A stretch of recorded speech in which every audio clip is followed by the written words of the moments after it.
Hello, my friend. Welcome back to the Slow English Podcast. I'm Kevin. Let me ask you something.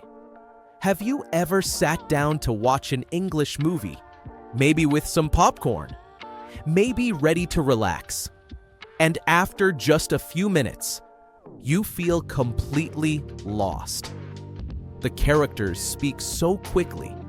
The words connect together like one long sound, and suddenly you realize, I can't follow this. Instead of enjoying the movie, you're staring at the screen, stressed, and maybe even frustrated with yourself. You might even think, maybe my English isn't good enough. Maybe I'll never understand movies like a native speaker. But my friend, I want to tell you the truth. This problem is not just you. Almost every English learner has the same experience. In fact, many advanced learners, people who can read books, write essays, and speak well, still struggle with movies. Why? Because movies are a very special kind of English. Fast, natural, full of culture, and full of noise. Today, I want to walk with you through the main reasons why movies feel so difficult. And then, I'll give you simple, powerful solutions. Not like a boring teacher's lecture, but like a friend explaining step by step with real examples that you can try today. So let's dive in. The first big challenge is speed. Have you noticed that in your English class, or in a podcast like this one, the speech is slower and clearer? But in movies, the actors talk at full speed, and not only full speed, they also connect words together. This is called connected speech. For example, in a textbook, you might read, "Did you eat yet?" It looks simple, but in a movie, you don't hear each word. Instead, the actor says, "Jeet yet?" All the sounds melt together, and suddenly it's not the sentence you studied. Here's another one. "I don't know" becomes "I dunno." "What are you doing?" becomes "What you doing?" If you expect to hear every single word clearly, you'll feel lost. So, what can you do? The solution is not to give up.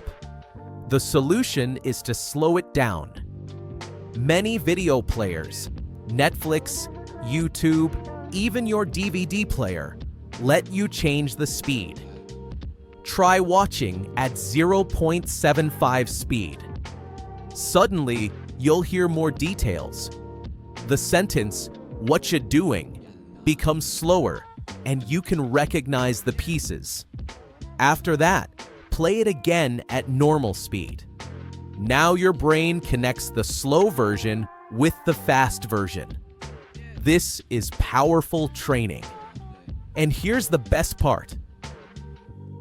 Over time, your ear gets stronger. At first, you might only catch a few words, but after weeks or months, those fast sounds don't scare you anymore. It's like training your ear muscles. Now, let's move to the second challenge: background noise and accents. Think about a typical Hollywood action movie. The hero is running. There's loud music, cars exploding, people shouting in the background. The actor says something important, but you can't even hear it clearly because the sound is buried under all the noise. And then, imagine the accent. Maybe the character is from New York, or London, or Australia. And their pronunciation is different from the English you learned in school. That makes it even harder. So what's the solution here? Don't start with the hardest movies. Don't begin with war films or science fiction with heavy sound effects. Instead, start with something simple and clean. Kids' movies are amazing for this. They are made for young listeners, so the language is easier, the sound is clearer, and the speed is a little slower.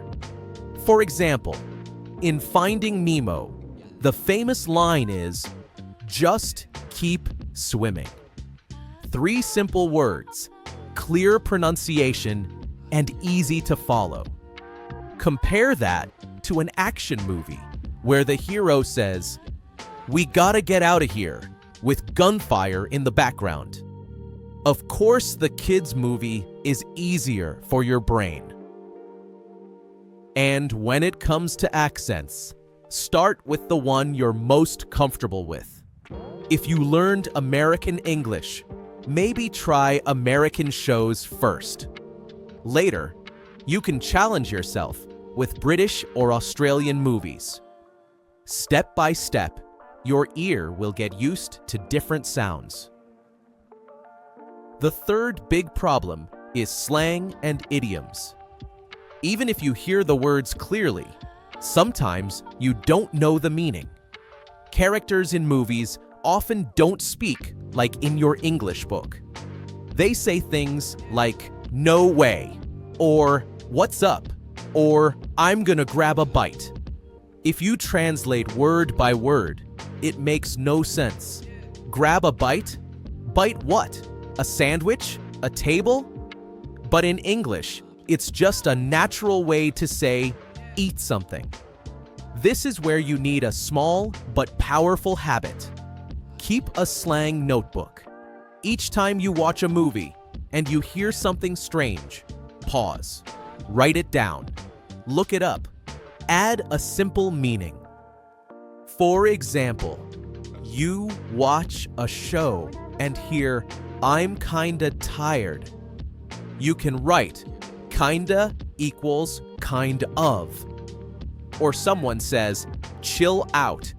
You write, "Chill out equals relax." Over time, this notebook becomes your personal dictionary of real English. And every time you watch a new movie, you'll recognize more and more. Now, let's talk about the 4th challenge, brain overload. Imagine this. You sit down to watch a 2-hour movie. You tell yourself, "I must understand everything." For the first 10 minutes, you try hard. You listen to every word. You concentrate deeply.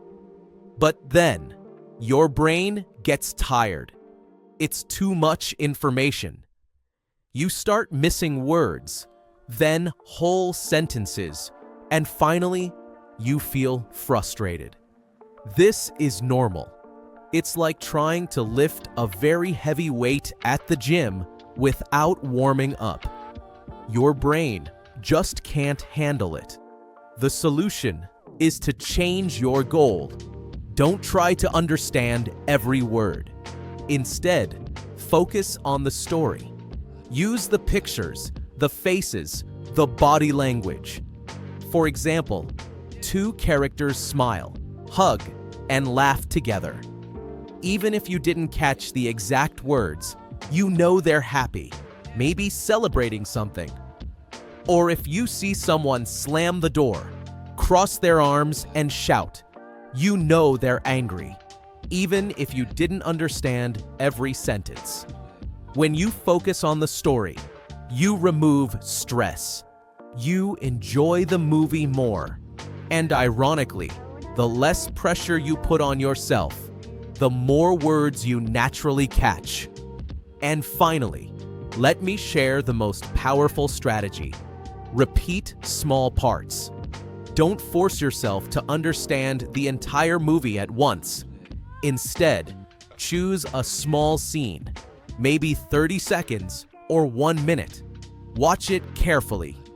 First, with subtitles, then without subtitles, then again with subtitles. And finally, try to repeat the lines out loud, just like the actors. For example, in Harry Potter, Hermione says it's Leviosa, not Leviosar. You can pause, rewind, and repeat after her. Try to copy the rhythm, the intonation, the exact sounds. This kind of practice is fun, and it's the closest thing to real conversation practice with a native speaker. Do this with many small scenes, and soon, when you watch a full movie, you'll recognize more and more. It's like building your ear one brick at a time. So, my friend, let's recap. If you don't understand English movies, it's not because your English is bad. It's because movies are fast, noisy, full of slang, and full of culture. But you can overcome this. Slow down the video. Start with simple shows. Keep a slang notebook. Don't stress about every word. And repeat small parts until your ear gets strong. And let me end with this. One day, you will sit on your sofa, turn on a movie in English, and something amazing will happen. You will laugh at the jokes. You will feel the emotion. You will follow the story without thinking too hard. And you will realize, wow, I understand. I can enjoy this in English. That day will come. Don't give up. Step by step, scene by scene, you're getting closer. That's all for today, my friend. I'm Kevin, and this was another episode of the Slow English Podcast.